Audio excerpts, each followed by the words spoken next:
Cricketer ಆಗ್ಬೇಕಂತ try ಮಾಡಿದ್ವಿ, ಆಗ್ಲಿಲ್ಲ, ಮಿಸ್ ಹೊಡೆದ್ವಿ. ಇಬ್ರು HL ಗ್ರೌಂಡ್ NL ಗ್ರೌಂಡ್ ಅಲ್ಲಿ ನಾವು ಕ್ರಿಕೆಟ್ ಪ್ರಾಕ್ಟೀಸ್ ಮಾಡ್ತಿದ್ವಿ. ನಾನು ವೈಟ್ ಫೀಲ್ಡ್ ಇಂದ ಬರ್ತಿದ್ದೆ, ಇವರು ಮಾರುತಲ್ಲಿಂದ ಬಂದ, ಅಲ್ಲಿಂದ ನಮ್ಮ ಸ್ನೇಹ ಸ್ಟಾರ್ಟ್ ಆಗಿದ್ದು.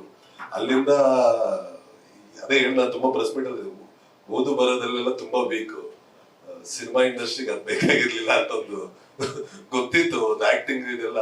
ಸೊ ಅವಾಗ ಇಲ್ಲ ಮಾಡಲಿಂಗ್ ಮಾಡ್ಬಿಡ್ತೀನಿ ಅದು. ಮಾಡಲಿಂಗ್ ಯಾವ ಕಾಲೇಜ್ ಕರೆಕ್ಟ್ ಅಂದಾಗ ಬಾಲ್ವಿನ್ ಸಜೆಸ್ಟ್ ಮಾಡಿದ್ರು. He was a senior to me.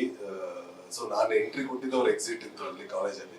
ಅಲ್ಲಿಂದ ಹೋಗ್ತಾ ಹೋಗ್ತಾ 3 ಸೆಮಿಸ್ಟರ್ ಆದ್ಮೇಲೆ ಅನ್ಸಿ ಯಾಕೋ ಓದೋದು ಅರ್ಥ ಆಗ್ಲಿಲ್ಲ. ನಮ್ಮ ಅಪ್ಪ ದುಡ್ಡು ಸುಮ್ಮನೆ ವೇಸ್ಟ್ ಮಾಡ್ತಿದ್ದೆ, ಫೀಸ್ ಎವ್ರಿ ಸೆಮಿಸ್ಟರ್ ಕಟ್ಟಿ 3ನೇ ಸೆಮಿಸ್ಟರ್ ಕಟ್ಟೋವಾಗ ಐ ಟೋಲ್ಡ್ ಅಪ್ಪ, ಫೋನ್ ಮಾಡ್ತಾ ಇದ್ದೆ, ಲೈನಲ್ಲಿ ನಿಂತಿದ್ದೆ, ಸೆಮಿಸ್ಟರ್ ಫೀಸ್ ಕಟ್ಟಬೇಕು, ಐ ಥಿಂಕ್ 20,000 ಏನೋ ಇತ್ತು. ಯಾಕೋ ವೇಸ್ಟ್ ಮಾಡ್ತಾ ಇದ್ದೀನಿ ಅನಿಸ್ತು.